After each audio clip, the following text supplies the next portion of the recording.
tarde para todos, está no ar e hoje vamos mostrar uma brincadeira típica do Pará. Boa tarde, Ana, boa tarde a todos. Vamos também para Manaus conhecer uma construção histórica da cidade. Ainda Acha na Terceira Idade, teatro e a dica cultural da semana. Veja aí os destaques do programa de hoje. Uma tradição típica do estado do Pará, os pássaros juninos, serve de inspiração para a peça O Irapuru. Fomos conferir duas iniciativas culturais que mostram que arte não tem idade. Floresta amazônica devastada, crise de falta de alimentos, água e outros recursos. Este é o tema do romance Não Verás País Nenhum, que serve de inspiração para a peça A Revolução das Galochas. Fomos até Manaus conhecer um marco histórico da cidade, o Paço Municipal.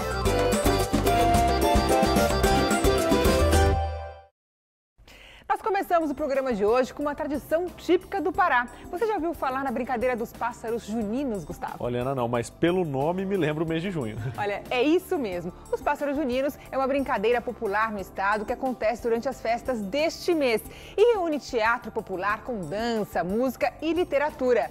Inspirada nesse universo, a grande companhia de mistérios e novidades do Rio de Janeiro está na estrada com o espetáculo O Irapuru. Nós fomos conferir a apresentação deles aqui em São Paulo.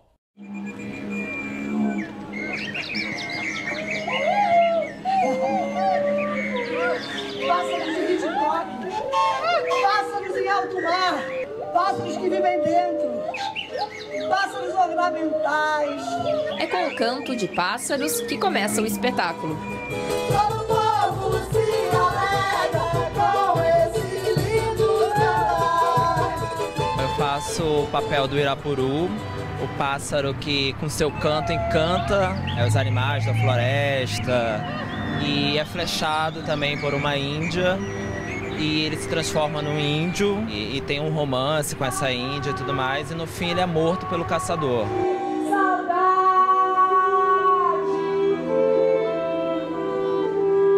Uma das inspirações da montagem de O Irapuru é a opereta popular da compositora paraense Dona Noêmia, que resgata as tradições amazônicas de falar sobre pássaros e suas lendas.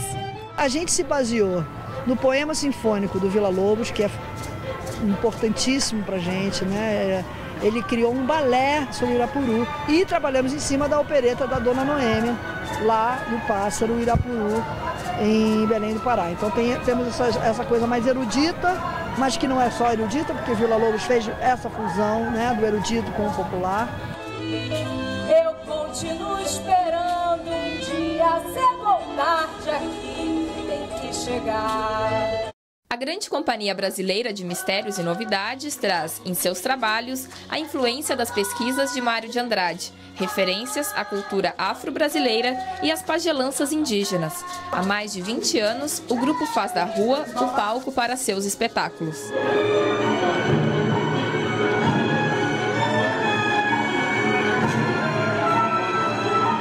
A arte, ela é pública, né? Ela é para todos, mas quando você está na rua, ela realmente abrange todo mundo sem discriminação. Quem quiser parar para ver, não precisa pagar. Eu achei maravilhoso, na verdade, ter a possibilidade de ter espetáculo de rua gratuito, com essa qualidade, com músicos muito legais.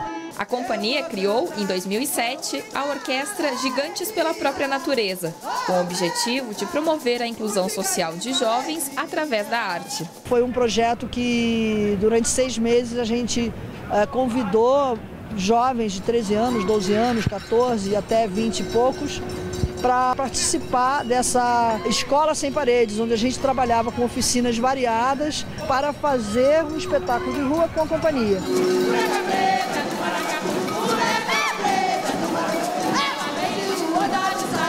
Fazer arte nas alturas não é tarefa fácil. Para se equilibrar em cima das pernas de pau, tem toda uma montagem e uma técnica envolvida. Lígia, conta pra gente como que é. Na verdade é muito simples, né? Você tem uma plataforma pequena aqui, o sapato é preso já na perna de pau.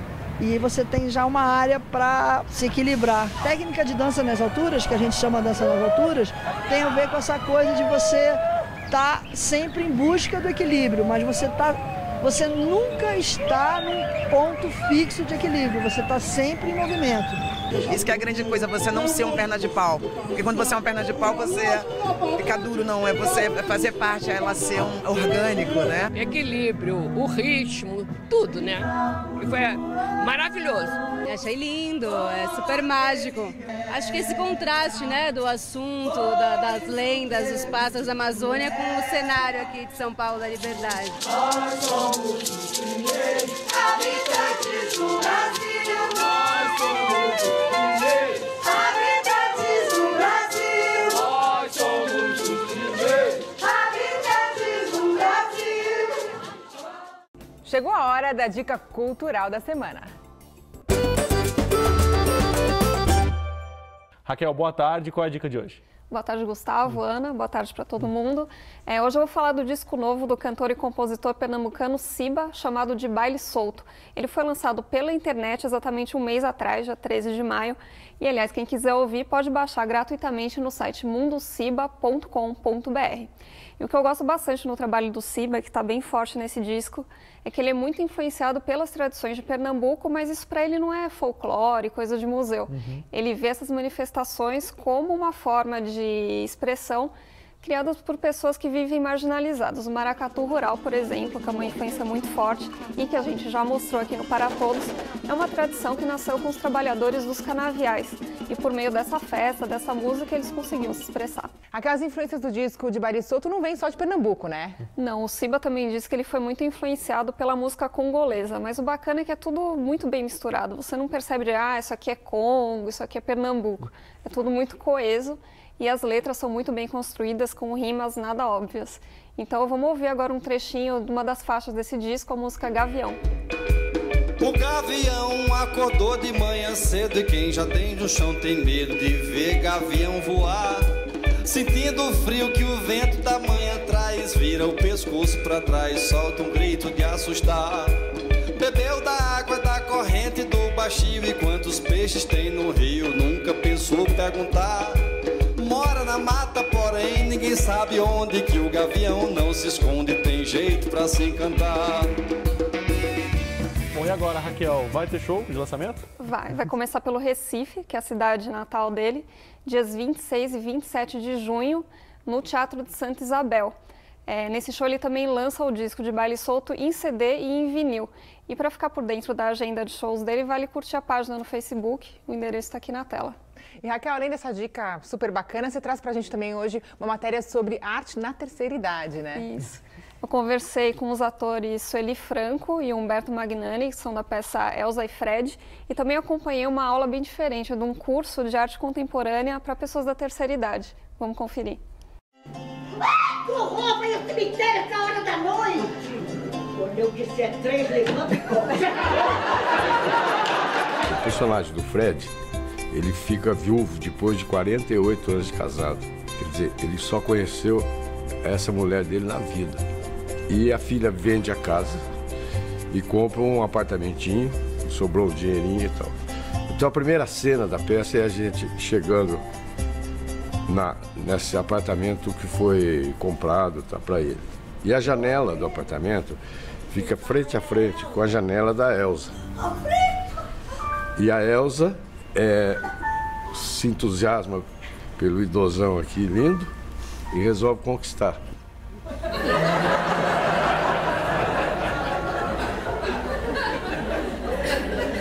Ainda existe um pouco dessa coisa dos filhos ficarem assim, mamãe morreu há pouco tempo, você já tá aí, já tá. Mas as senhoras hoje estão muito mais pra frente, estão um pouco ligando para isso. O velho já é quase 20% da população, né? Então essas coisas vão acontecer mesmo.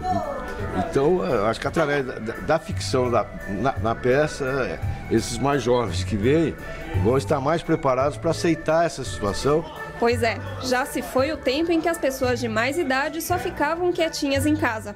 Hoje elas saem, namoram, trabalham e conquistam seu espaço também no mundo da arte. Antigamente, as novelas eram com muito menos personagens, então ficava só naquela coisinha do amor e tudo. Hoje tem para todo mundo. Então tem muito mais pessoas de idade trabalhando.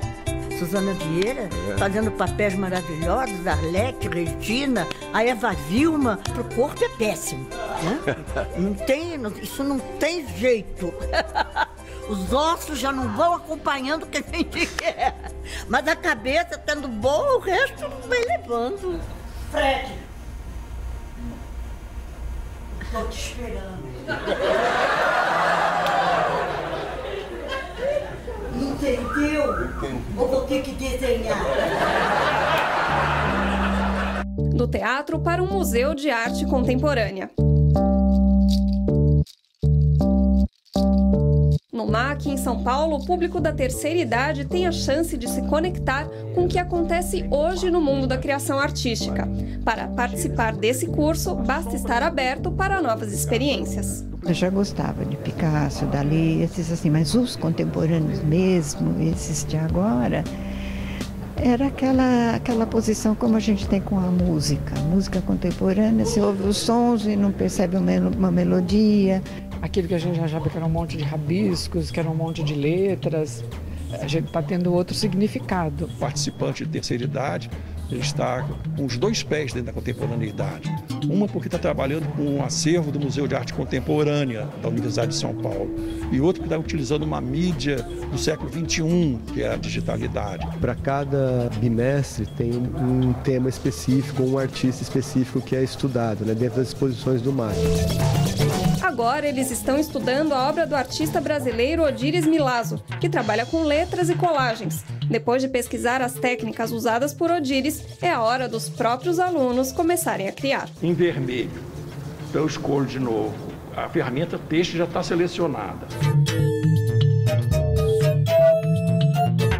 O saudosismo só faz sentido na medida que nós temos muito a que aprender com o passado, mas para viver melhor o presente e o futuro. Quando se trabalha no que gosta, a gente não trabalha nunca. A gente está sempre se divertindo. Aposentadoria, então? Nem pensar. É a morte.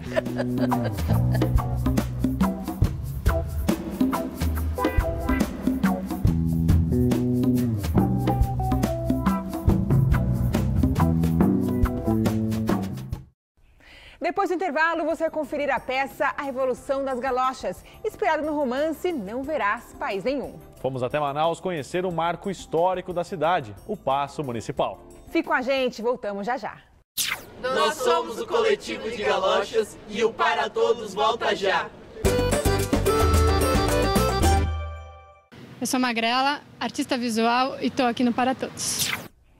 Floresta amazônica devastada. Crise de falta de alimentos, água e outros recursos. Um quadro bem assustador, né, Gustavo? Olha, dá até frio na barriga, viu? Esse é o tema do romance Não Verás País Nenhum, do escritor brasileiro Inácio Loyola Brandão, publicado há 34 anos. Agora, o Grupo Coletivo de Galochas adaptou esta obra para fazer a peça Revolução das Galochas. O Para Todos acompanhou a apresentação do espetáculo na Praça da Luz, região central de São Paulo. Vou bater meu pandeiro na praça, fazer arruaça, com o povo cantar. Distopia é uma espécie de utopias avessas, né? Uma utopia que deu tudo ao contrário. A gente está acostumado com as distopias célebres, né? 1984, Laranja Mecânica. Dia de compras. Uma distopia é o que a gente acredita de ser pior, assim, para um Brasil futuro. E, assim, para o nosso pesar, ele cada vez se torna mais real, essa peça. O aumento do poder dos bancos, o acerramento dos conflitos sociais, o aumento da má distribuição de renda, todos esses aspectos a gente tenta recortar na nossa peça. Ela é muito feita de coros e alegorias. E os expedientes que a gente chama de popular, né? Então tem uma mini bateria de escola de samba, a sonoridade é toda inspirada desde músicas de luta durante a ditadura, a batida do funk carioca que hoje é ouvido nas quebradas, todo o universo sonoro da música se compõe por aí.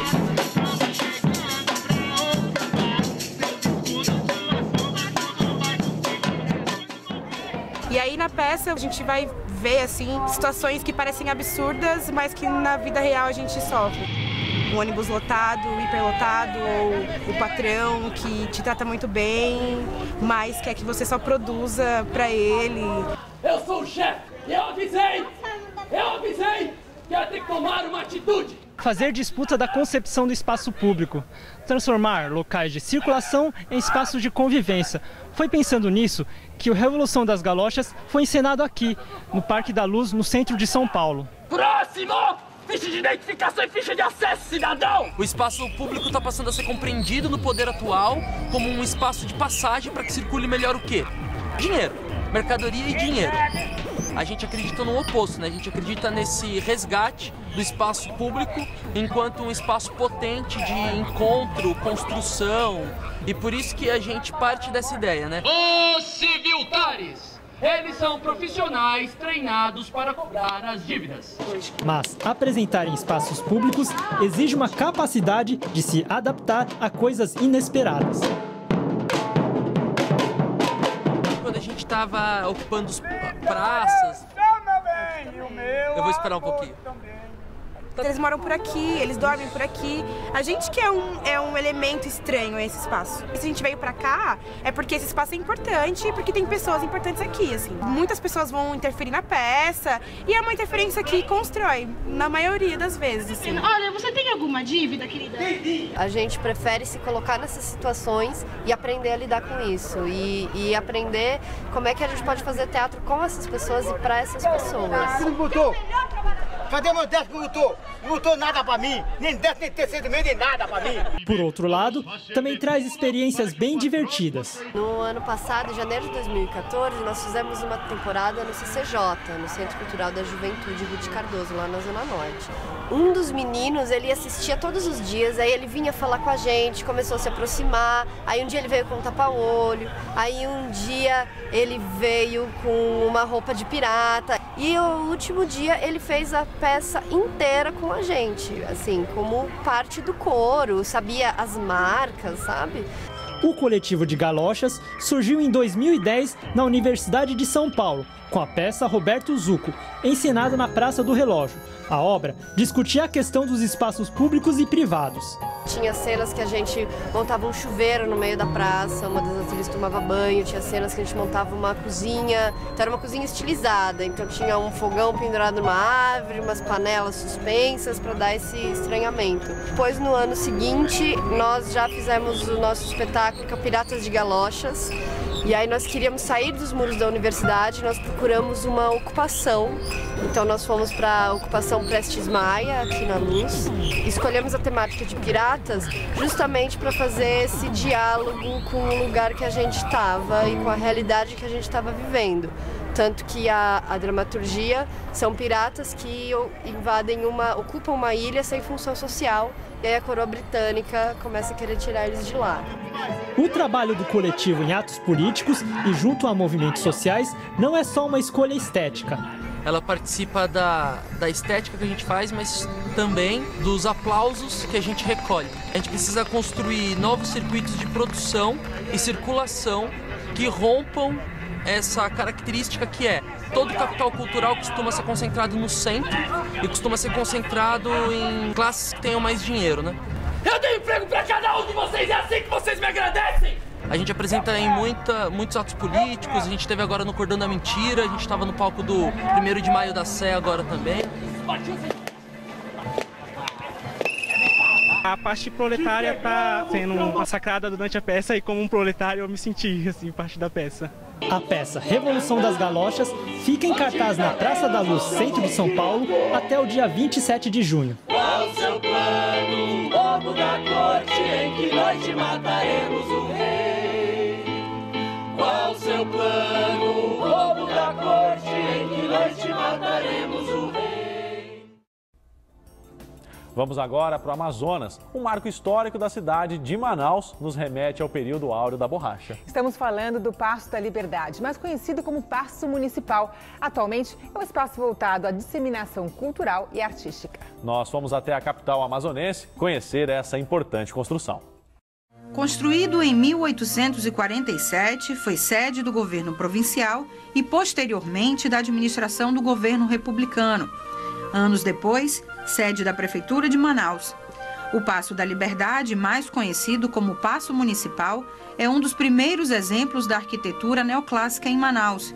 Fechado durante anos, o prédio foi restaurado e hoje é um espaço voltado à visitação pública. A estrutura dele, onde ele se localiza, é a história do berço da cidade de Manaus. E agora, mais do que nunca, a gente está tentando valorizar cada vez mais esse espaço para que os amazonenses e os manauaras, em especial, tenham a alegria e a honra de ser da nossa terra. As visitas acompanhadas por guias garantem acesso a 3 espaços de exposições permanentes e temporárias, reunindo acervos de relevância artística, tanto de autores locais quanto internacionais. É o caso do espaço Tiago de Melo Pinturas. 30 peças doadas do acervo pessoal do poeta amazonense compõem a exposição que remete a um importante período histórico da arte mundial e da política brasileira. Aqui você tem a Roser Bru, que é uma artista que está no Museu de Arte Moderna de Nova York. Quer dizer, são todos grandes nomes, não é? E o que é mais importante é que essas obras foram presenteadas ao Tiago no momento em que ele estava se refugiando. Ele não podia ficar no Brasil por causa da infâmia da ditadura militar. E esses artistas que também estavam sofrendo dessas ditaduras, uma época em que a América Latina quase toda estava sob ditaduras militares, esses artistas se emanaram. Neste outro ambiente, um encontro com o passado. Vestígios de civilizações antigas e construções mais recentes que datam da ocupação portuguesa. Um verdadeiro tesouro arqueológico, resguardado pela construção que compõe o sítio histórico da Manaus Antiga. Se você cavar 20 centímetros no jardim, na praça e aqui dentro, você vai encontrar material arqueológico. Na vista do terraço, uma oportunidade de prestigiar símbolos do progresso e desenvolvimento para o estado do Amazonas em diferentes momentos históricos. De um lado, as construções da Manaus Antiga. Do outro, o porto flutuante e, ao lado, a ponte estaiada sobre o Rio Negro.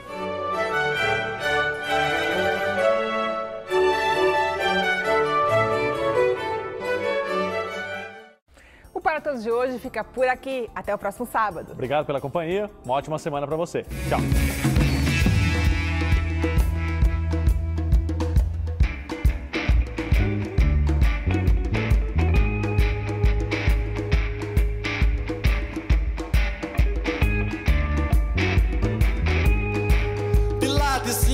Tudo no mundo conhece até seu grito. Parece com um mergulho de caçar. Desceu ligeiro, pegou bicho pela unha e nunca sobrou testemunha que se possa confiar. Não tem vivente como o gavião do vale, nem lei do mundo que cale sua voz de governar. Não tem vivente como o gavião do vale, nem lei do mundo que cale sua voz de governar.